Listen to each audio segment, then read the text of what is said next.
आपदा प्रबंधन से निपटने के लिए अलग-अलग जगह पर जो है अलग-अलग प्रयास किया जाता है।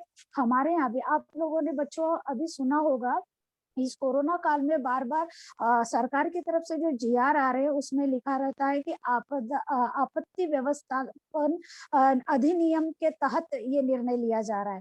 तो आपत्ति व्यवस्थापन अधिनियम क्या है और इसकी क्यों ज़रूरत पड़ती है? ये सारी चीज़ें डिज़ास्टर मैनेजमेंट अर्थात आपदा प्रबंधन में आती है।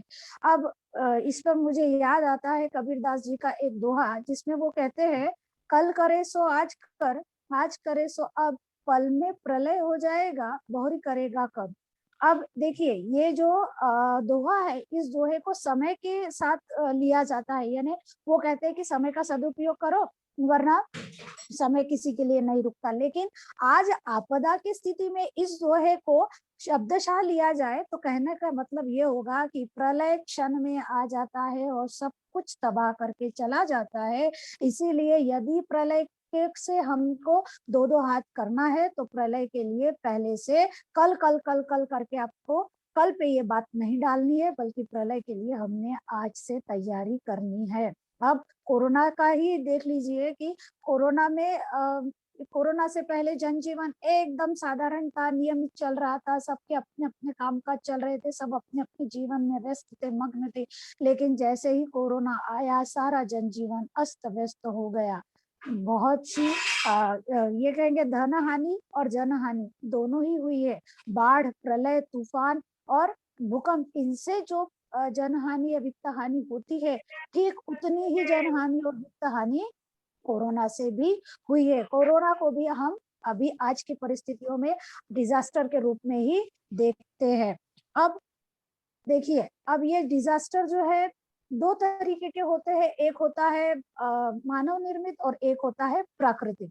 प्राकृतिक जो आपदाएँ होती है उनमें आता है, भूकंप आता है, बाढ़, सूखा, चक्रवात, उसके बाद में सुनामी, भूस्खलन, ये सारी चीज़ें आपदाओं के प्राकृतिक प्रकारों में आती है। और मानव निर्मित आपदाएँ कौन-सी होती है? मानव निर्मित आपदाएँ होती है जिसमें अपघात होते हैं, दुर्घटनाएँ होती है, रेल की दुर्घटनाएँ, बस की दुर्घटनाएँ, उसके बाद में आग लगती है, उसके बाद में परमाणु परमाणु विस्फोट होते हैं, तेल का रिसाव होता है, युद्ध या फिर आतंकवादी हमले होते हैं या फिर जैव संबंधी महामारी जैसे कि कोरोना। ये सारी चीज़ें मानव निर्मित आपदाओं में आती है। तो कोरोना जो है ये मानव निर्मित आपदा। अब आप कहेंगे मानव निर्मित आपदा कैसे? मानव निर्मित इसलिए क्योंकि सभी जानते हैं, अब दबी आवाज में सारा विश्व कह रहा है कि चीन में बायोकेमिकल हथियार को लेकर जो है कुछ प्रयोग किए गए और उस प्रयोग में वो जो विषाणु है वो किसी तरह से जो है वो ये सारी तबाही मचा दी। अब इस इन सारी चीज़ों को अब हम देख रहे हैं कि प्रकार तो बहुत अलग-अलग है। अब इनको रोका तो नहीं जा सकता, रोकना संभव भी नहीं है। प्राकृतिक आपदाएँ हो चाहे मानव निर्मित आपदाएँ हैं, हो इनको हम रोक नहीं सकते और खत्म भी नहीं कर सकते, लेकिन किन्ही मात्रा में इसके प्रभाव को हम कम कर सकते हैं। तो प्रभाव को कम करने के लिए हमें क्या करना पड़ेगा? यही सारी चीज़ें आपदा प्रबंधन में हमें बताई जाती है। आपदा प्रबंधन के अब हम सभी जानते हैं कि भारत की भौगोलिक परिस्थितियाँ ऐसी है कि भौगोलिक परिस्थितियों की वजह से हमें हर साल किसी न किसी प्राकृतिक आपदा से का सामना करना ही पड़ता है, क्योंकि आप देखेंगे तो दक्षिण दिशा में हमारे जो सीमाएँ हैं वो समुद्र से घिरी हुई है। पश्चिम दिशा में देखोगे तो अतिवृष्टि का सूखे का प्रदेश है, पूर्व दिशा में देखोगे तो अतिवृष्टि का प्रदेश है और उत्तर दिशा में देखोगे तो हिमालय के हमारी पर्वत श्रृंखला है और चारों तरफ से आपदाएँ आती ही रहती है। आए दिन बाढ़ की वजह से हमें सामना करना ही पड़ता है, आए दिन अब उत्तराखंड की बाढ़ ले लीजिए या फिर असम में आने वाले तूफान ले लीजिए या फिर बम्बई और केरल में आया हुआ सुनामी ले लीजिए। हर चीज़ का सामना भारत को हर वर्ष करना ही पड़ता है। यहाँ तक कि पिछले वर्ष आई हुई कोल्हापुर की बाढ़ ले लीजिए, या फिर गढ़चिरौली में भामरागढ़ के हिस्से में जो बाढ़ आई थी, वो ये हर वर्ष का है। और ये ऐसा क्यों हो रहा है? क्योंकि बढ़ती हुई जनसंख्या के कारण हमने नदी के स्रोतों या फिर जो नदी के बहाव प्रवाह जहाँ से बहता है, वहां पर हमने जो है एनक्रोचमेंट हमारा बढ़ गया है। हमने वहां पर बस्तियां बसानी शुरू कर दी है, और उस वजह से पानी जो बहकर चला जाता था, वो पानी कहीं ना कहीं रुक जा रहा है, उसका जमाव हो रहा है, और ये जमा हुआ पानी बाढ़ के रूप में तब्दील हो रहा है। नागपुर में भी आए दिन जब भी बारिश आती है, एक या दो बारिश में ही बहुत सारे इलाके पानी में डूब जाते हैं। वजह यही है कि हमने बिना सोचे समझे जो है मनुष्य की बस्तियां बसानी शुरू कर दी है, और इसी वजह से ये जो समस्याएं हैं उनका सामना हमें करना पड़ रहा है। भारत में इन्हीं सारी आपदाओं से निपटने के लिए राष्ट्रीय आपदा प्रबंधन प्राधिकरण का निर्माण किया गया, और इसी के तहत 27 सितंबर 2006 को आपदा प्रबंधन अधिनियम का प्रस्ताव रखा गया, जिसको 2005 में ये आपदा प्रबंधन अधिनियम को पारित किया गया, और इसके के का गठन किया गया। अब ये जो आपदा राष्ट्रीय आपदा प्रबंधन अधिकरण है, इसमें 9 लोग होते हैं, जिसके अध्यक्ष हमारे प्रधानमंत्री जी है, और उसके बाद में उपाध्यक्ष बाकी के जो 8 लोग होते हैं उन्हीं में से एक व्यक्ति होता है, और अलग अलग लोगों को इसमें रखा गया है। इसकी इसका जो कोष है या फिर इसमें जो पैसा होता है, ये भी अलग रखा जाता है, और जब भी ऐसी आपदाएं आती है तब सरकार अपनी तौर से इस पर काम करता है। अब राष्ट्रीय आपदा प्रबंधन का गठन करने के पीछे उद्देश्य क्या है? इसका उद्देश्य ये है कि जो आपदाएं आती है, उनकी पूर्व सूचना मिलने पर उसके लिए उस दिशा में कार्य करना, उस हेतु नीतियां बनाना, उस जो भी कार्यालय है उन्हें दिशा निर्देश देना कि आपको क्या क्या करना है।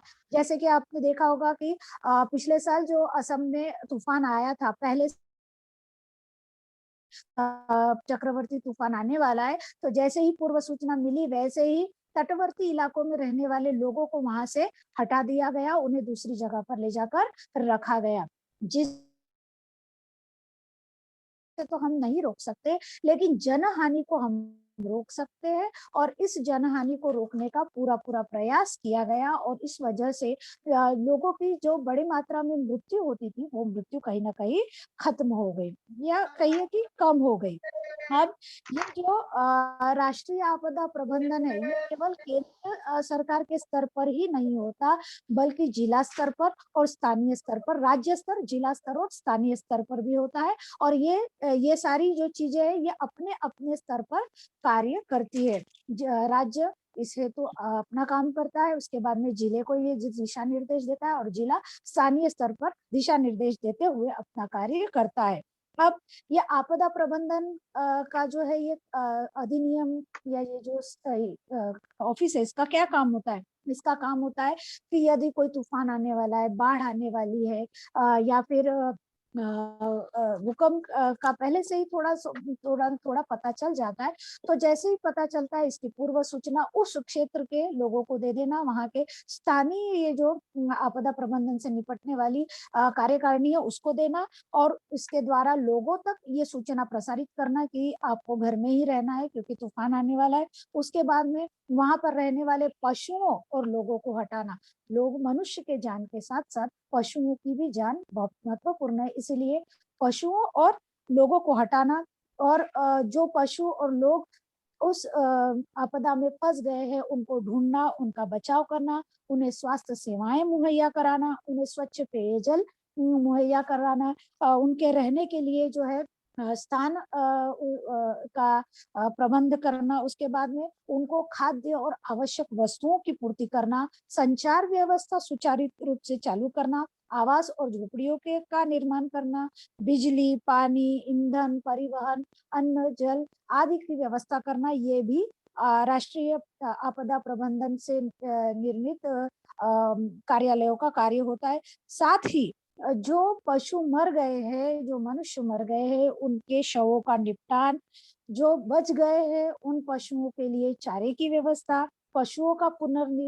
पुनर्वास, उसके बाद में पशु चिकित्सा, उसके बाद में लोगों के लिए जो उनके रोजगार खत्म हो चुके हैं, जो लोग इस आपदा के कारण बहुत ज्यादा प्रभावित हो गए, उनके लिए राहत रोजगार, उसके बाद में मीडिया से लगातार संपर्क रखना ताकि लोगों को पल पल की जानकारी दे सके, और अंत में ये सारा जो आपदा आई और उस आपदा से कितने लोग प्रभावित हुए, कितने जान का नुकसान हुआ, कितने धन का नुकसान हुआ, इस सारों का डेटा इकट्ठा करके उसके अनुसार आगे की कार्यवाही करना, ये सारा काम राष्ट्रीय आपदा प्रबंधन और उसके अंतर्गत आने वाली अलग अलग जो उनकी संस्थाएं हैं उनका होता है। अब ये राष्ट्रीय आपदा प्रबंधन अपना कार्य तो करती है। राष्ट्रीय आपदा प्रबंधन क्या है ये भी हमने बता दिया, आपदा के प्रकार क्या होते हैं ये भी बता दिया, लेकिन मुख्य बात ये है कि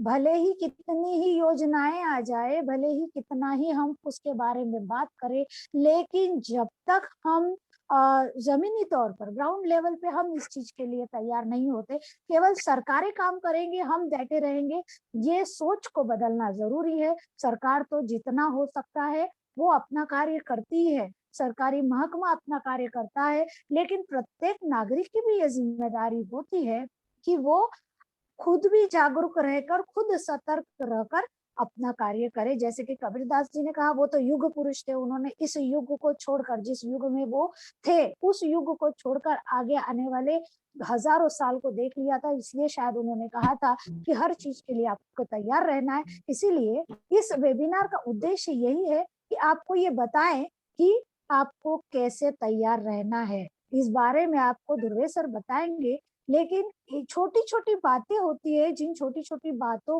को यदि हम अपने जीवन में ढाल ले, यदि हम उसका पालन, अनुशासित रहकर उसका पालन करें, तो हम बड़ी से बड़ी आपदा को अपने स्तर पर भी निपट सकते हैं। यानी सरकार तो निपटेगी, जिला और राज्य सरकारें तो निपटेगी, लेकिन हम भी अपने छोटे छोटे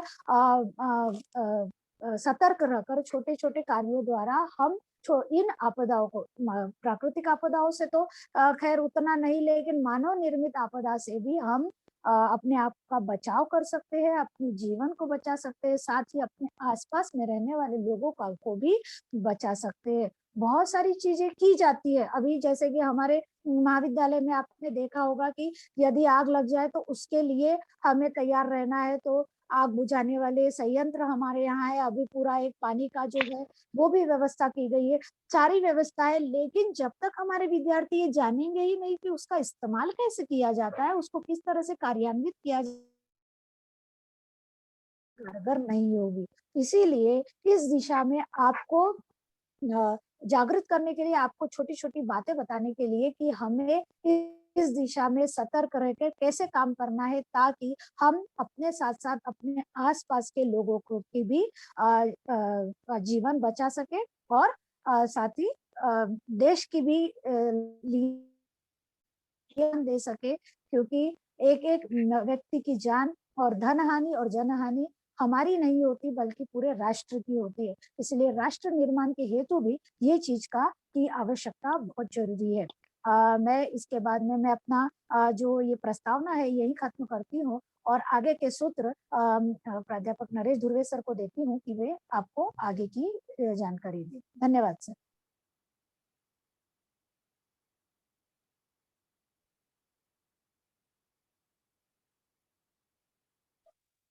धुर्वे सर। धन्यवाद मैम। Yes ma'am. धन्यवाद अर्षा मैम, आपने बहुत सारा जो आपदा प्रबंधन से रिलेटेड था वो बहुत कुछ जानकारी आपने कवर किया है।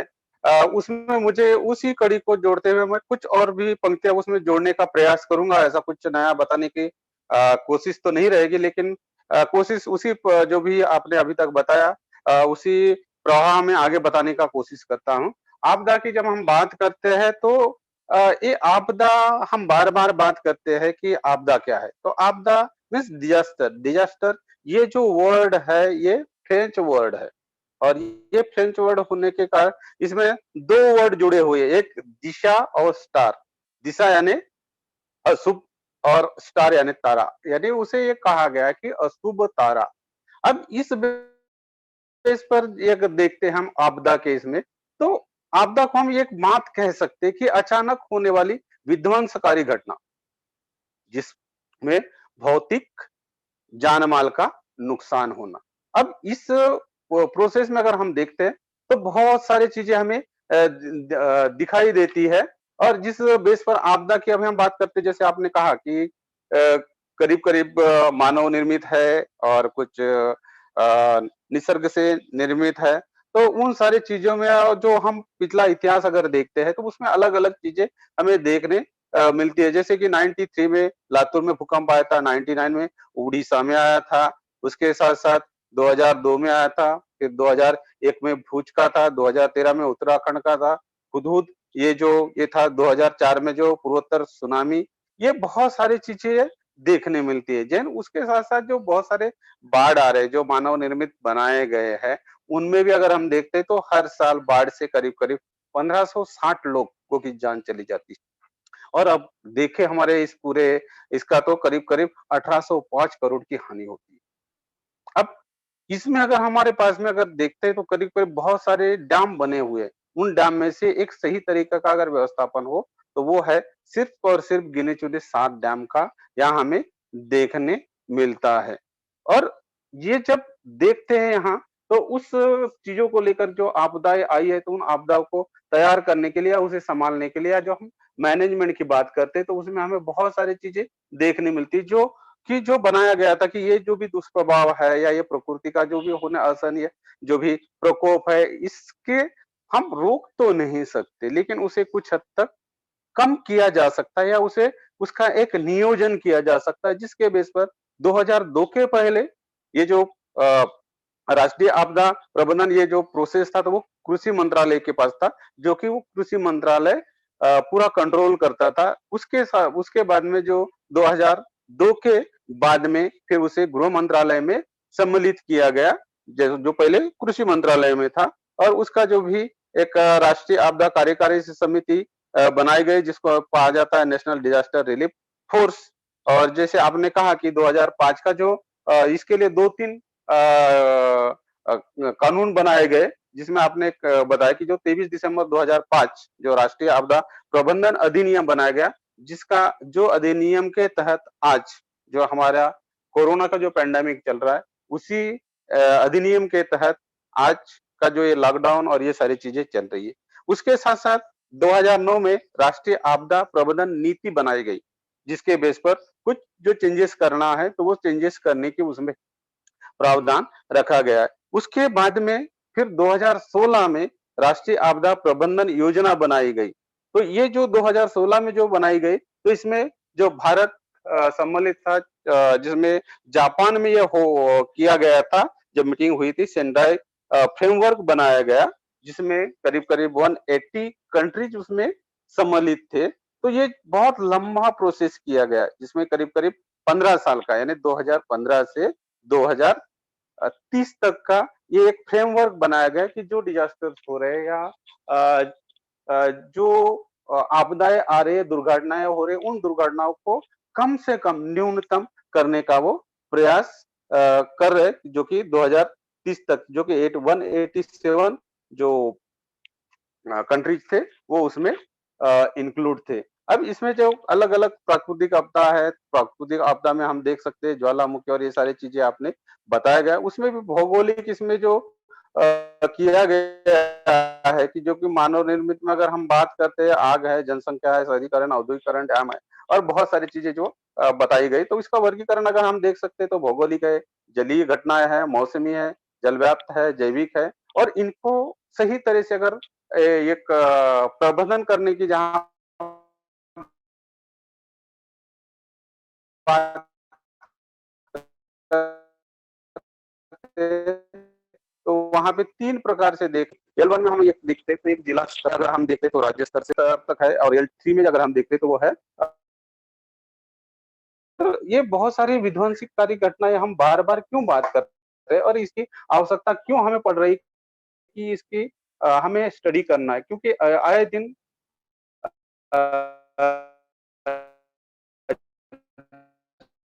जब हम ये देख रहे हैं तो उसमें हमें पता चल डिजास्टर से रिलेटेड, क्योंकि हम जो भी आ रहा है हो रहा है, ये बहुत सारी चीजें हम देखते हैं, तो उसमें हमें एक कुछ 4 क्षेत्र हम देख सकते हैं जो डिजास्टर से रिलेटेड। तो उसमें एक जल संभावित है, देन भूमि से संबंधित हमें देखने मिलता है, दुर्घटना से संबंधित देखने मिलता है, देन आपदा और अन्य चीजें से देखने के लिए मिलता है। जिसमें हम जल की अगर बात करें तो अभी बाढ़ है, चक्रवात है, सुनामी है, बादल फटने जो कि 2013 में उत्तराखंड में पड़ा था, देन लू, ये भी बहुत बड़ा एक आपदा हम कह सकते हैं जो उत्तर भारत के गर्म एवं शुष्क हवा चलती है, तो उससे अभी आने वाले अप्रैल मई जून में हमें वो महसूस होगा। देन उसके साथ साथ शीतलहर अभी कुछ दिन पहले ही आकर चले गया, तो वो भी हम देख सकते हैं। सूखा, ये भी हमें देखने मिलता है। देन ओलावृष्टि जो अभी कुछ दिन पहले ही हमने देखा बहुत सारे लोगों के ये फसल को नुकसान हुआ है। देन उसके साथ साथ ओलावृष्टि की हम बात कर सकते हैं, आंधी तूफान, ये भी उसमें आपदा में हम इंक्लूड कर सकते हैं। देन हिमस्खलन जो कि अधिकतर हिमालय के या जहाँ पहाड़ी इलाकों में हमें देखने मिलता है। देन बिजली का कड़कना, मेघ गर्जना, ये भी उन आपदाओं में हम देख सकते हैं। देन उसके साथ साथ आगे हम बात कर सकते हैं कि भूमि संबंधित आपदाएं, तो जिसमें भूस्खलन देखने मिलता है, कीचड़ का भाव, ये भी जो पिछले इसमें हमें वो पुणे के आजू बाजू में दिखाई दिया था। देन उसके साथ साथ जंगल में आग भी हमें वो भी एक बहुत बड़ी आपदा, जिसमें बहुत सारे लोग जलकर ये हो गए, जैसे कैलिफोर्निया अमेरिका में हमें देखने मिलता है। और ये सारी चीजें जब हम देखते हैं तो ये आवश्यक हो जाता है इतनी सारे डिटेल में हम बहुत बड़े पैमाने पर तो बात नहीं करेंगे, लेकिन उसके साथ साथ कुछ चीजें होना पता होना जरूरी है। जैसे भूकंप में भी हम वो दो देख सकते हैं, बांध टूटना है, खदान में आग लगना, जिसमें कि मिथेन गैस की वजह से वो सारे प्रॉब्लम्स आते हैं। देन दुर्घटना संबंधी आपदाएं देखते हैं, तो दुर्घटना में आए दिन हमारे इंडिया में अगर ये दुर्घटनाओं की बात करते करीब करीब ये पिछले साल का जो लॉकडाउन जो था, तो उसमें थोड़ी सी दुर्घटनाएं कम हुई, लेकिन उसके पहले का अगर हम आंकड़ा लेते तो करीब करीब 2 लाख लोग रोड एक्सीडेंट में मारे जाते, जितने हमारे जो बाकी बॉर्डर पे या इसमें जो शहीद जो सैनिक है वो शहीद नहीं होते, उतना यानी लापरवाही, इसके बारे में हम और भी आगे बात करने ही वाले हैं। ये दुर्घटना हो रहे, रेल दुर्घटनाएं, विमान दुर्घटनाएं हैं, बम स्फोट है, देन उसके हम एक बात कर सकते हैं जो आतंकवाद है, ये भी एक आपदा के तौर पे हम देख सकते हैं। देन उसके साथ साथ जैविक संबंधी आपदाएं देख सकते हैं, जैसे महामारी है, जहरीला भोजन है, पानी है, हवा, जो कि अभी दिल्ली में और आने वाले समय में हम ये देखेंगे कि ये भी बहुत बड़ी आपदा दिखाई देंगी।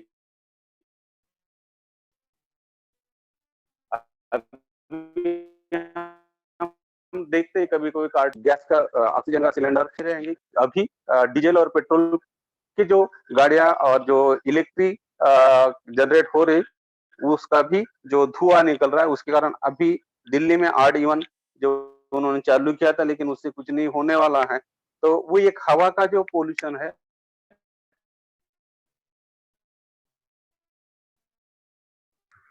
सर आवाज नहीं आ रही। करीब करीब 80 वहां पे जलाई जाती है, जिसके कारण दिल्ली में वो हेलो हेलो हाँ सर। आवाज येता है? हाँ आ रही है सर, आप कंटिन्यू कीजिए। हाँ, थोड़ा अभी नेट प्रॉब्लम है। ओके ओके, वो थोड़ा सा इसका प्रॉब्लम आ जाता है नेटवर्क का। तो ये है जन परमाणु रेडिएशन की, अगर परमाणु की बात करते तो सभी को विदित है इतिहास क्या है। जापान और हिरोशिमा में जो भी दिखाई दिया है वो ये देखने मिलता है। दंगा, ये नागरिक का संघर्ष है, जाति संघर्ष है, सांप्रदायिकता, ये बहुत सारे आपदाओं के हम जब बैठ के पेपर पढ़ते उस समय हम सोचते रहते कि ये क्या हो रहा है, ये आपदा ऐसे। आपदा यानी बता के नहीं आ रही, कोई भीड़ है, भीड़ में अचानक कुछ तो भी तैयार हो जाता है और उसके कारण ये सारी चीजें हमारे सामने दिखाई देती है। जब हम ये सारी चीजें बात करते ये ध्यान नहीं देते हम। आज अगर हम सांप्रदायिकता की बात करते, उसमें हमें दिखाई देता है बीच में बहुत सारी चीजें वो दिखाई दी। मॉब लिंचिंग की बात दिखाई दी, तो वो भी अचानक हो जाता है। इसी तरह आपदा, ये अचानक होने वाला और उसमें भी जान-माल दोनों की नुकसान हो जाती है। अब ये सारी चीज़ें जब हम देखते हैं, तो हमें एक महसूस होने लगता है कि इतने सारी चुनौतियाँ हैं, इतने सारे चुनौतियों के कुछ तो समाधान होगा। समाधान किया जा सकता है या समाधान होना चाहिए, ये भी हम बात कर सकते हैं। अब बहुत ये जो आपदाओं की हम बात कर रहे हैं, बहुत अक्सर करके हम आपदा-आपदा की बात करते हैं, लेकिन उसके लिए बहुत सारी चीज़ें हम जो हर एक व्यक्ति कर सकता है। ये बड़े पैमाने पर हो गया आपदा, लेकिन हम छोटे पैमाने पे भी कुछ बात कर सकते हैं। जैसे हम छोटे-छोटे अपने घरों से बात कर सकते हैं। छोटी-छोटी जो इंसिडेंट्स, एक्सीडेंट होते हैं, उनके बारे में बात कर सकते हैं। जब अब ये सारी चीज़ें जब हम बात कर रहे हैं, तो उसमें ये देखा गया कि जो लोगों को या हमारे कॉलेज के जो कुछ स्टूडेंट्स को हमने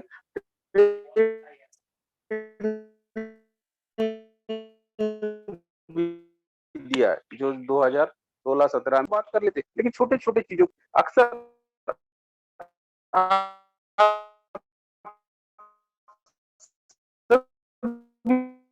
भी लोग देखिएगा आपके हर एक यानी बहुत छोटे इसका होगा। हमारे घर में बुजुर्ग है, वो उस जगह लाइट कम होने की वजह से फिसल जाते हैं और वो पता भी नहीं चलता क्योंकि वहाँ उन्हें दिखाई नहीं देता। देन दूसरा ये है कि हमारे घर के हम बाहर घूमने के लिए बहुत फैशनेबल चप्पल पहने, लेकिन हमारे जो घर के जो बाथरूम होते हैं, बाथरूम के अगर चप्पल आप देखिए, जब तक वो घिसते नहीं है, उसका बेल्ट टूटता नहीं, तब तक हम उसे चेंज नहीं करते और ये भी इंसिडेंट है और ये भी एक आपदा है घरों से। देन उसके साथ-साथ छोटी-सी चीज़ें ये देखते हैं कि लास्ट कई सालों से हम देखते आ रहे हैं कि हमारे कॉलेज के सामने ही वो पानी भरा रहता है।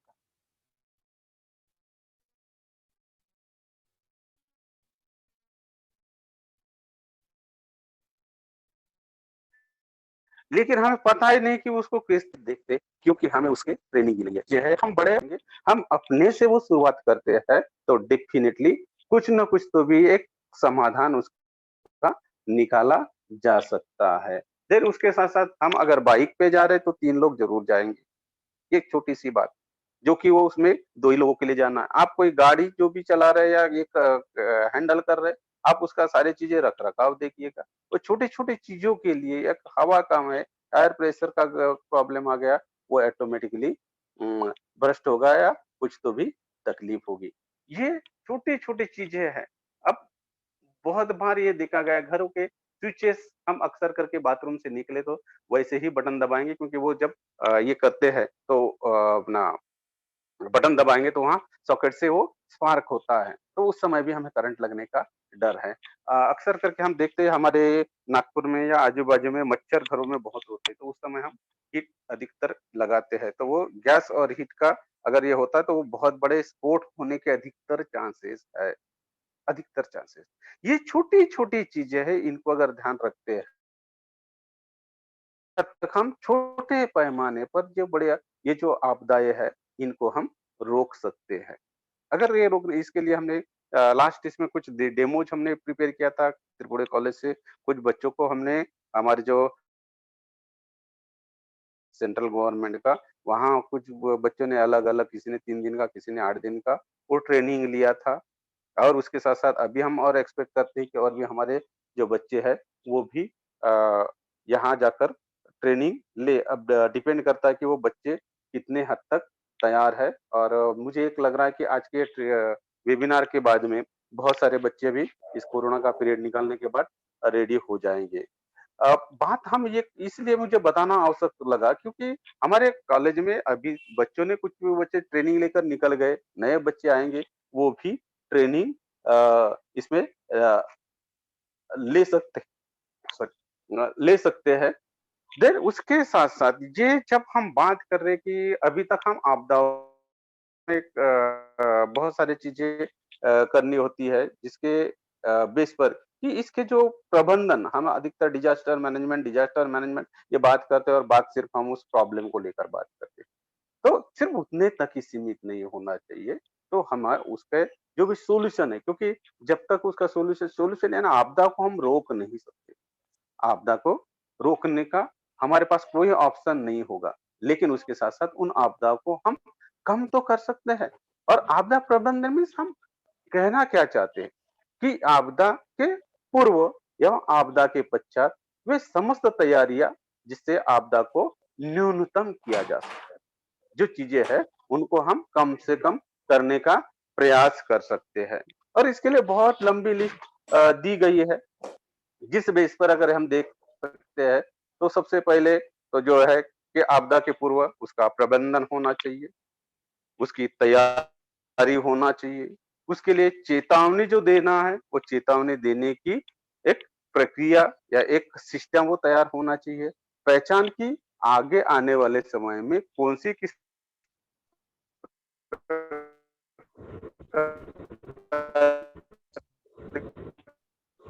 कि वो उसके बारे में बात कर सकते हैं। बचाव या सत जो कि आपदा के बचने के भी जरूरी है। फिर उसके साथ साथ भविष्य में आने वाली आपदाओं का रोकथाम किस तरह से किया जा सकता है, ये भी हम आपदा प्रबंधन में रख सकते हैं। और इसमें सबसे मेन ये है कि जो लोक प्रशासन है, ठीक, हमारे पास में पावर या हम खुद उतना नहीं कर सकते, ट्रेनिंग लेंगे तो हम कितने 20 से 25 लोग जाएंगे। तो उसके लिए एक जो लोक प्रशासन या प्रशासनिक तंत्र है वो जरूरी है।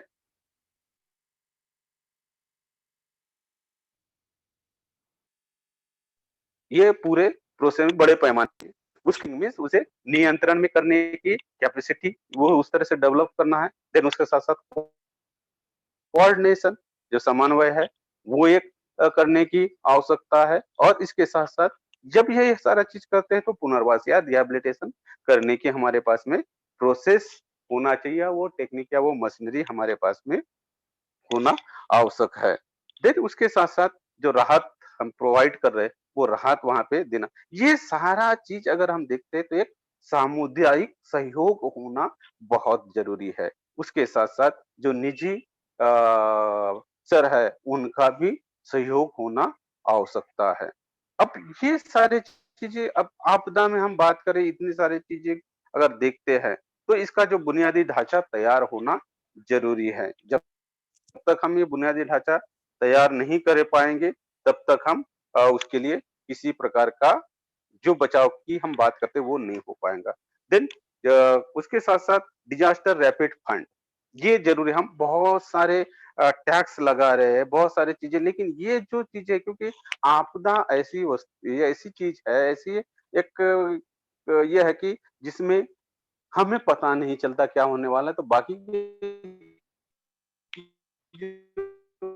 के लिए हम ये जो अ, उपकर वो सारी चीजें उसके लिए लगा के नहीं रखे, हम बात करें तो उसके लिए वर्षीय। और उसके साथ साथ जो भी हम प्लान करें वो एक साइंटिफिक प्लान होना चाहिए। देन उसके साथ साथ जो एनडीएमए है उसकी जो कमियां है वो पूरी तरह से दूर करने का प्रयास कर सकते हैं। देन उसके साथ साथ मानव निर्मित जो संकट है उनको हम दूर कर सकते हैं। जैसे मैंने बात किया कि मानव निर्मित संकट ऐसे कि अभी आप देख रहे होंगे कि हमारे जो नाग नदी है इस जिसके कारण वाटर पोल्यूशन चल रहा है उसके किनारे से आप चल नहीं सकते। आने वाले समय में पॉपुलेशन बढ़ेगा और धीरे धीरे ये सारी चीजें आपके सभी लोगों को वो प्रोसेस या तकलीफ होने वाली है। फिर ऐसे बहुत सारे सिचुएशन की जिसको हम कम कर सकते हैं। जो जो मानव निर्मित संकट है उसको हम जितना हो सकता है उतना हम कम करने का प्रयास कर सकते हैं। देन इसके पहले हम अगर सितंबर अगस्त सितंबर में भी हमने जो कोरोना से रिलेटेड जो एक्टिविटीज थी उनमें आप पूरा त्रिपुरा कॉलेज और बाकी के लोग भी उसमें सहयोग थे। जो ट्रेनिंग अलग अलग चीजें ली थी और उसमें हमारे बहुत सारे बच्चे भी उसमें, लेकिन उतना प्रॉपर ट्रेनिंग नहीं मिली थी। तो अभी हम एक देख सकते हैं कि आने वाले समय में हम और कौन सी प्रोसेस कर सकते हैं जिसके बेस पर बच्चों को ये आपदा, जैसे मैंने बात किया कि आपदाओं से रिलेटेड बहुत समय लंबा समय लगेगा जिसके बात करने के लिए ये छोटे-छोटे चीजें हैं जिसके बेस पर। और उसके साथ-साथ कुछ यहाँ पे हम ये देख सकते हैं कि जो सुझाव यहाँ प्रोवाइड किए गए हैं कि जो प्रिवेंशन है, मिटिगेशन है, रिस्पॉन्स है, रिकवरी है, ये सारी चीजें तो उसमें इंक्लूड है। लेकिन उसके साथ साथ आपदा में जो आने से जो उपलब्ध संसाधन है या भूमि है, उस भूमि का भी हम सही तरह से उपयोग कर सकते हैं। और जो जो स्कूल है, कॉलेजेस है, उनमें भी हम ये आपदाओं के बारे में जानकारी दे सकते हैं। भूकंप हो, आग हो, क्योंकि अभी भी सिर्फ और कुछ जो करीब करीब 20 या 25 स्कूल्स या कॉलेजेस में वो ट्रेनिंग दी गई है, अगर आग लग गई तो उसको हम किस तरह से रिलीव कर सकते हैं। बाकी के लोग सिर्फ ये दौड़ने का कोशिश करेंगे, उसके अलावा कुछ नहीं करेंगे। अगर हमने क्लास में अगर बता दिया कि यहाँ आग लगी, तो वहाँ कोई सिस्टम नहीं है, उसी प्रकार की ये सिचुएशन नहीं है कि वो, क्योंकि होता क्या है कि आग से मरने वालों की संख्या कम होती है, लेकिन जो उस भीड़ में जो एक भीड़-भाड़ या वो उस सारे प्रोसेस में जो लोग दौड़ना चालू करते हैं, जो गिर गया, डेफिनिटली वो उसकी डेथ होना ही है या उसके हाथ-पैर तो भी टूटना है। क्योंकि उन लोगों को पता ही नहीं कि हम दौड़े कैसे और किस तरह से दौड़े। ये ट्रेनिंग ज़रूरी है। अक्सर ये देखा जाता है भीड़ में भी दौड़ना चालू करते हैं। कैसे दौड़ना है पता नहीं, क्यों दौड़ना है पता नहीं, सिर्फ दौड़ने का काम करते हैं। तो ये सारी चीज़ें तो इसके लिए सबसे इम्पोर्टेंट है कि हर स्कूल में, हर कॉलेज में ट्रेनिंग मिलना चाहिए। देन उसके साथ-साथ जो मैंने बात किया था कि यूनिवर्सिटी में जब हमारा 2015 में जो ट्रेनिंग मैंने किया था 1 मंथ का, तो उस समय मैंने वीसी जो देशपांडे सर थे, उनको भी मैंने बात किया था और उनको कहा था कि हर कॉलेज में जो एनएसएस के थ्रू ये सारे ट्रेनिंग्स हर एक व्यक्ति को मिलना चाहिए, लाइफ स्किल ज़रूरी है। या फिर कॉलेज में आप अगर चाहे तो एक क्लास या वीकली 1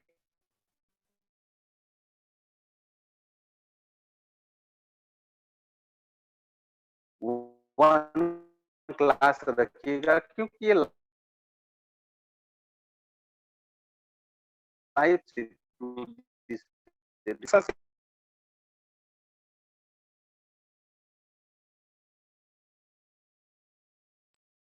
कॉलेज में देखते थे। देन आपदा आने के बाद में जो प्रबंधन हमें करना है, उसके लिए 3 एम की बात की गई है। तो उस मन ही अगर रहता है तो आप बाकी की जो भी चीजें देख सकते हो। उसी प्रकार से हम देखते हैं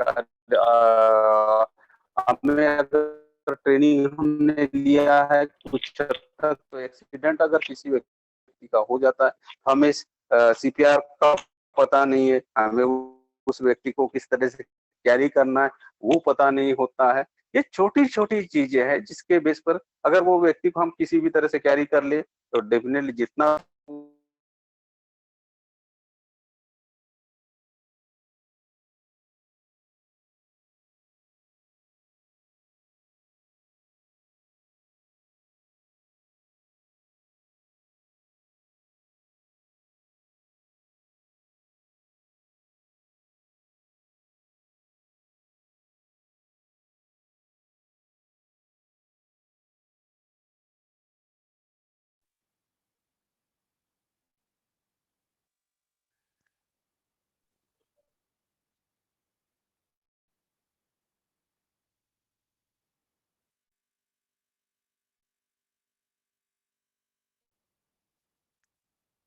हेलो ध्रुवे सर, आवाज नहीं आ रही।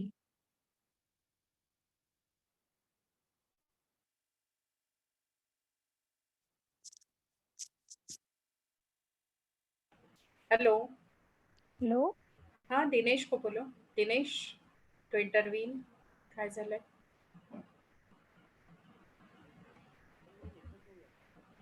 काय नेट नाही आहे? पण म्हणजे कुठून वीक आहे तिकडनं सरांकडून आहे?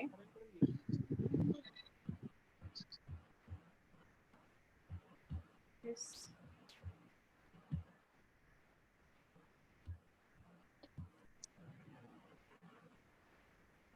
ध्रुवे सर, आवाज येतोय का? आवाज नहीं येत है।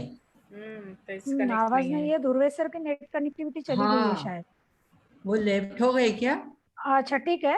धन्यवाद सर ध्रुवे लेफ्ट हो सर। गए शायद। शायद उनका नेट का प्रॉब्लम रहने हाँ, की वजह हाँ, नेटवर्क का प्रॉब्लम है। फिर कनेक्ट हो नेटवर्क का जाएंगे प्रॉब्लम है। शायद. हाँ। हाँ. सर कनेक्ट हो जाएंगे, लेकिन कार्यक्रम को आगे बढ़ाते हुए मैं इस वेबिनार की आज की अध्यक्षा, हमारे कॉलेज की प्राचार्य डॉक्टर स्वाति धर्माधिकारी मैडम से निवेदन करती हूँ कि वे इस संदर्भ में हमारे विद्यार्थियों को मार्गदर्शन दें।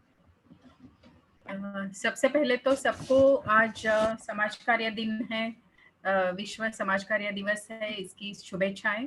और ये कार्यक्रम का आयोजन करने के लिए बहुत बहुत बधाई हमारे डिजास्टर सेल के लिए सभी स्टाफ को।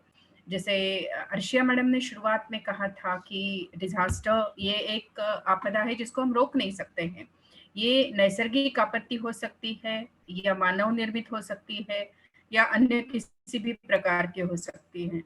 उसको लेकर के हम इतना जरूर कह सकते हैं कि हमने प्लानिंग करना जरूरी है, हमने प्रिपेयर्ड रहना बहुत जरूरी होता है। ऐसी एक कहावत है कि हम कहते हैं कि hope for the best, prepare for the worst, यानी कुछ भी चीज अच्छी ही होगी ये हमने सोचना चाहिए। मुझे लगता है कि ध्रुवे सर फिर से ज्वाइन हुए हैं। Sir, are you ready to take it up again? फिर से शुरू कर सकते हैं आप? म्यूट आहे तुमचं, माइक म्यूट आहे, अनम्यूट करा. हाँ, हेलो, हा, सुरू करू शकता तुम्ही, मी नंतर आवाज बोलेन. येतो मॅम?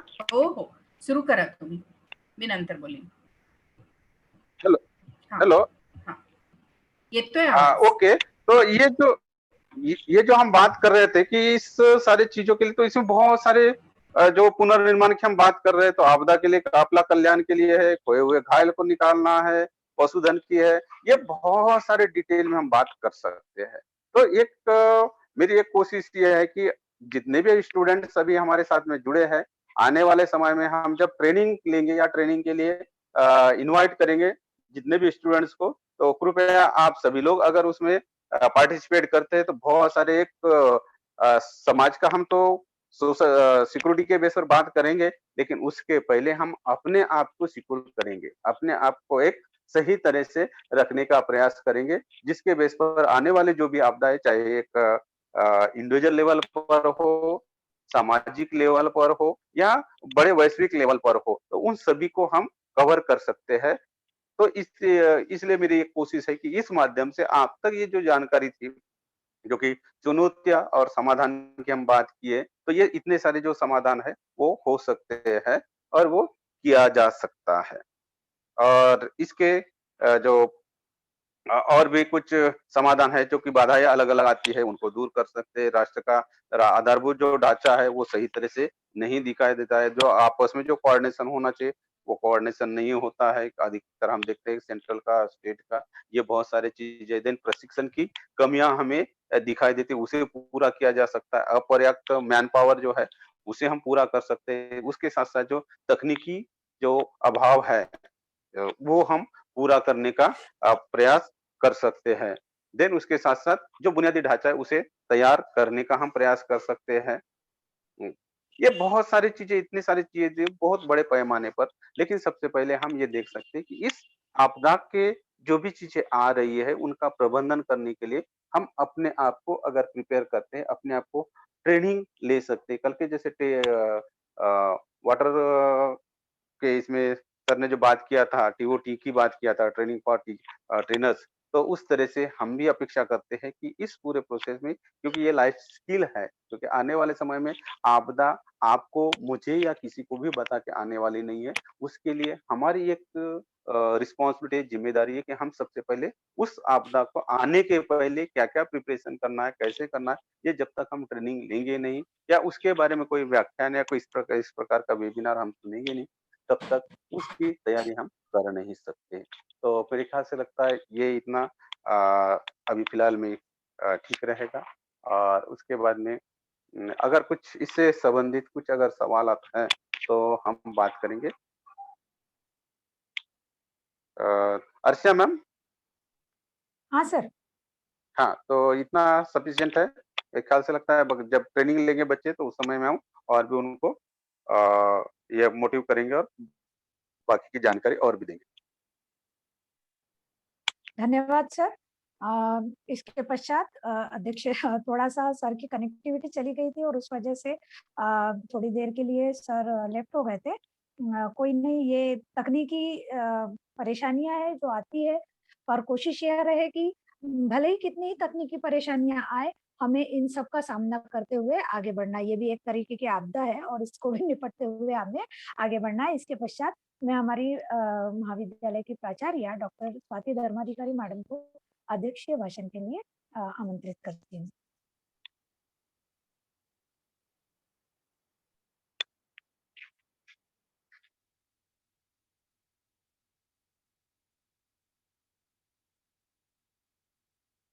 मैडम, आप मेरा आवाज सुन पा रहे हैं? मैडम तुम्ही अनम्यूट करा। राइट, फिर से एक बार धन्यवाद सबका। और ये डिजास्टर से ये थोड़ा सा स्किप हो जाता है मन से, है ना, तो ये सब होता है। तो धन्यवाद अर्शिया मैडम, धन्यवाद ध्रुवे सर, और आपने ये कार्यक्रम का आयोजन किया, उसको इस हद तक लेके आए आप कि बच्चों में ये सेंसिटिविटी निर्माण हो कि it is better to be prepared for failures than fail actually. यानी आप यदि फेल्यूर्स या जो भी आपदाएं आती है, इनके लिए आप प्रबंधन यदि नहीं करते, उसके लिए if you don't prepare then you are. तो हमें खुद को प्रिपेयर्ड रखना है और आगे चलना है। मैं ये बात इसलिए भी महत्वपूर्ण मानती हूँ कि समाज कार्यकर्ता और खास करके professional social workers, they are the first responders to any disasters. यानी कोई भी आपत्ति यदि आती है, विपत्ति यदि आती है, तो उसके लिए सबसे पहले जो सामने जाने वाले लोग हैं, उनमें से प्रोफेशनल सोशल वर्कर्स होने चाहिए। अब ये प्रोफेशनल सोशल वर्कर्स क्या कर सकते हैं if they don't themselves do not have skills which are required. तो इसलिए मुझे लगता है कि इसके लिए ध्रुवे सर के पास खजीना, जिसको हम कहते हैं, बहुत सारा तिजोरी उनके पास है कि जो स्किल्स है बहुत सारे, जो डिजास्टर्स को हैंडल करने के लिए हमारी मदद कर सकते हैं। मुझे एक वाकया याद आता है, जब ध्रुवे सर ने इंटरवेंशन किया था डिजास्टर्स को रोकने के लिए। हमारे कॉलेज में फायर लगी थी, MSW पार्ट 1 में आग लगी, तो उस वक्त कुछ लोग पानी की बाल्टी लेकर आए और उन पानी डालने वाले थे वहां पर। तो ध्रुवे सर ने वहां पे बताया कि नहीं नहीं, यहाँ पर इस तरह से नहीं चाहिए, आपको रेत वहां पे सैंड डालनी चाहिए। तो ये सभी छोटी छोटी बातें होती है, लेकिन it requires presence of mind, और आपके पास जो नॉलेज है उसका एप्लीकेशन करके यदि आप इस तरह से आगे चलते हैं तो आप बहुत कुछ कर सकते हैं। मुझे विश्वेश्वरैया यानी VNIT जिसको हम आज करके जानते, VRC जिसको जानते हैं, तो इसके जो जिनके नाम पर ये इंस्टीट्यूट बनी है विश्वेश्वरैया, तो उनकी एक बात याद आती है कि उनको रेल के पटरी के रेलवे में यदि वो जा रहे हैं, ट्रेन में यदि गुजर रहे, तो उनको आवाज से पता लगता था, पटरी के आवाज से पता लगता था कि आगे कहीं तो भी क्रैक है या कुछ बिगाड़ है या कुछ प्रॉब्लम आने वाला है ट्रेन में। तो ये जो प्रिपेयर्डनेस है, ये जो अलर्टनेस है, ये जो क्या कह सकते हैं हम लोग, संवेदनशीलता है कि हम पहले ही एंटिसिपेट कर सकते हैं। कुछ लक्षण यदि हम पहचानते हैं डिजास्टर के शुरू में जो होते हैं, वो लक्षणों को यदि हम ध्यान में रखते हैं, तो हम काफी कुछ चीजें अवॉइड कर सकते हैं। A stitch in time saves 9, ऐसा हम कहते हैं ना, कि पहले ही शुरू करो, आप पहले ही जानो कि क्या हो सकता है, उसको एंटिसिपेट करो। और ये एंटिसिपेट करने के लिए हमको खुद को इक्विप करना पड़ेगा। अभी ध्रुवे सर ने बात की थी कि हम लोग इस तरह से कुछ TOTs अरेंज कर सकते हैं या कुछ प्रोग्राम्स ले सकते हैं, तो जरूर पार्टिसिपेट आप करेंगे, ऐसी उम्मीद है मुझे। और आज का ये जो कार्यक्रम है, इसके लिए बहुत बहुत बधाई मैं देती हूँ ध्रुवे सर, और आप सभी लोग यहाँ पर आज मौजूद हैं, पार्टिसिपेट कर रहे हैं, इसके लिए आपको भी बधाई कि आपने इस तरह से ये प्रोग्राम अटेंड किया और इसको एक महत्वपूर्ण जाना। डिजास्टर्स बहुत है, और जहाँ तक ताल्लुक है मेरा साइकोलॉजी का, वो भी थोड़ा सा मैं यहाँ पर बोलना चाहूंगी कि डिजास्टर्स के मैनेजमेंट में साइकोलॉजिकली आपको बहुत पॉजिटिव होना, बहुत सक्षम होना जरूरी होता है। और डिजास्टर्स का जो इम्पैक्ट होता है ह्यूमन बीइंग्स पर, वो बहुत गहरा होता है, और इससे उभरने के लिए हमें खुद को सक्षम बनाना होता है। तभी हम दूसरों की मदद कर पाएंगे। तो खुद ही को करो बुलंद इतना कि दूसरों की मदद हम कर पाएं। तो ये सब आज के डिजास्टर मैनेजमेंट और उसको लेकर के मैंने बात की। मुझे आशा है दोपहर में जो दूसरा सत्र है उसमें भी आप इसी तरह से रहेंगे मौजूद। और बहुत बहुत बधाई फिर से डिजास्टर मैनेजमेंट दल जो है उसको। एनएसएस की जहां तक बात है, यस, एनएसएस के वॉलेंटियर्स हमेशा आगे रहते हैं। और क्योंकि कोरोना पीरियड में भी हमने देखा है कि एनएसएस के वॉलेंटियर्स ने और अपने कॉलेज के आप जैसे स्टूडेंट, शायद आपने भी किया होगा कि बहुत योगदान दिया था काउंसलिंग करने के लिए, टेली काउंसलिंग करने के लिए।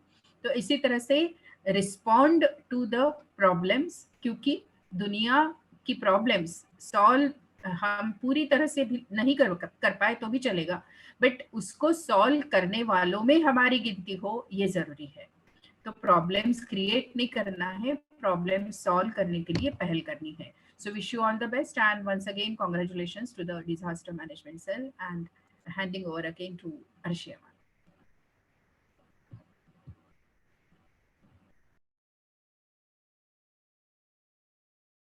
अनम्यूट करो। अर्शिया अनम्यूट करिए। अर्शिया Yes. अनम्यूट करिए। हाँ हाँ ये थोड़ा थोड़ा सा बोलते बोलते हम लोग भूल जाते हैं कि हम क्या कर रहे हैं क्या नहीं। तो अनम्यूट मुझे लगा था पहले अनम्यूट है, लेकिन वो म्यूट था। कोई नहीं, धन्यवाद मैडम। मैडम का बहुत बहुत धन्यवाद। वैसे भी ये सारे जो वेबिनार्स वगैरह है इसके लिए मैडम हमें बहुत मोटिवेट करते हैं और कहते हैं कि लो लेना है, बच्चों को बताना है, और उस माध्यम से फिर ये सारी चीजें होती है। लेकिन एक बहुत संतोष इस बात का लगता है कि चलो इस माध्यम से हमने बच्चों को कुछ बताया। कम से कम आज तक जिस विषय पर बच्चों ने कभी सोचा नहीं था, इस माध्यम से बच्चे सोचेंगे कि हाँ, आपदा को हम इस तरीके से भी ले सकते हैं। मैडम ने कहा कि पहले से तैयारी करना जरूरी है, तो बच्चे कहीं ना कहीं सोचेंगे कि हाँ भाई, हम पहले से क्या क्या तैयारी कर सकते हैं, किस तरह से तैयार हो सकते हैं।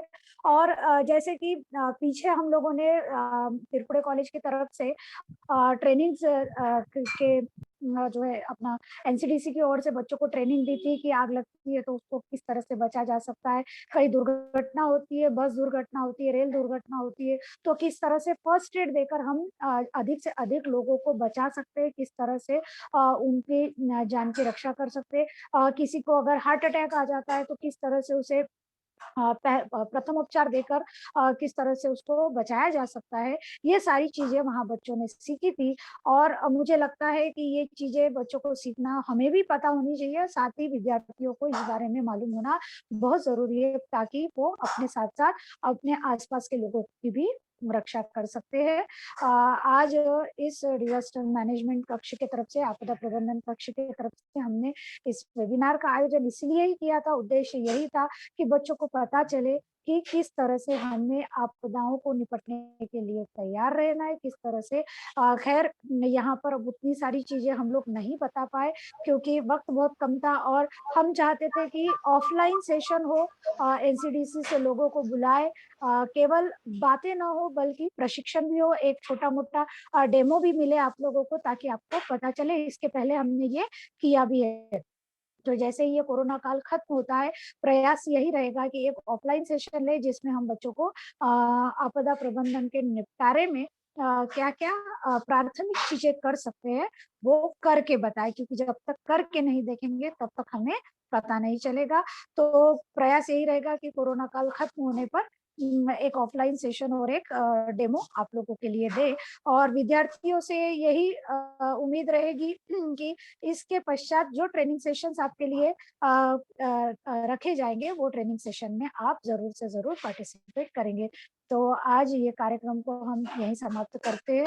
इस कार्यक्रम में अध्यक्ष के रूप में उपस्थित हमारी महाविद्यालय की प्राचार्य डॉक्टर स्वाति धर्माधिकारी मैडम का मैं धन्यवाद देती हूँ कि वे अपना समय में समय निकालकर जो है कार्यक्रम में उपस्थित रहती है और बच्चों को बहुत महत्वपूर्ण मार्गदर्शन देती है। मैडम दुर्गे सर, मेरे और पूरे तिरपुड़े समाज कार्य महाविद्यालय परिवार की ओर से आपका बहुत बहुत धन्यवाद। इस सत्र में प्रमुख वक्ता के रूप में प्राध्यापक नरेश दुर्वे सर ने बच्चों को बहुत अच्छा मार्गदर्शन दिया। मैं दुर्वे सर का भी धन्यवाद देती हूँ। साथ ही इस वेबिनार में उपस्थित समाज कार्य महाविद्यालय के जितने भी शिक्षक गण और शिक्षकेतर गण उपस्थित है, मैं उनका भी धन्यवाद देती हूँ। साथ ही सबसे बड़ा धन्यवाद दिनेश मंडपे को, जिसने ये सारा सेशन हमारे लिए बहुत आसान कर दिया। और विद्यार्थियों को तो स्पेशल धन्यवाद। विद्यार्थी घर में है, लेकिन फिर भी इस तरह से जब भी उनको सूचनाएं जाती है वो जुड़ते हैं और अपने ज्ञान को बढ़ा रहे हैं। आगे भी आप इसी तरह से जुड़िए, क्योंकि जो कुछ मिलेगा वो दोबारा शायद न मिल सके। इसलिए दोपहर में जो सत्र आयोजित किया गया है उसमें भी आप सभी लोग जुड़िए, आपको बहुत महत्वपूर्ण जानकारियां मिलेगी। इसी के साथ मैं इस वेबिनार का समापन यही करती हूँ। धन्यवाद।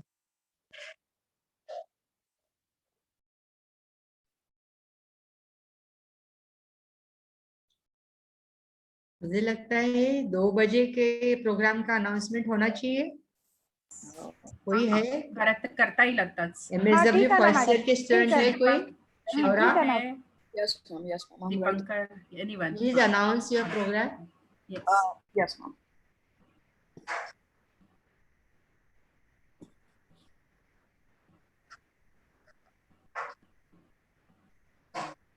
Good afternoon to everybody. I'm Noel Gabriel. I'm a student of MSW1 and जो भी यहाँ पर present है. First of all, this was a very amazing webinar that we had.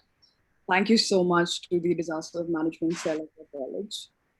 It's a pleasure आप सभी को बताने में मुझे बहुत ज़्यादा गर्व महसूस होता है कि MSW1 के students ने आज के दिन, which is International Social Work Day, हमने एक वेबिनार का आयोजन किया है जिसमें हम आप सभी की उपस्थिति चाहेंगे। और ये वेबिनार की शुरुआत होगी 2 बजे से, लिंक एक्टिव हो जाएगी around 1:50। So please take out time and हमारे मध्य में हमारे गेस्ट स्पीकर रहेंगे डॉक्टर हेलन जोसेफ, जो कुछ बहुत नए और बहुत इम्पोर्टेंट टॉपिक्स पर बात करने वाले हैं। आप ये सिर्फ एक ऐसा वेबिनार नहीं रहेगा जिस पे आप सुनेंगे, but by the end of it आपको पता चलेगा कि आप इस वेबिनार का एक बहुत बड़ा हिस्सा है। And as trainee social workers and as upcoming professional social workers, आपका इसमें एक ड्यूटी है इस वेबिनार के थ्रू जो हम सभी आज देखने पाएंगे। So please bestow your presence in the webinar. Principal ma'am, to all the faculty, to all the technical team and all the students, it's my humble request and humble invitation to please be present in the. Thank you so much.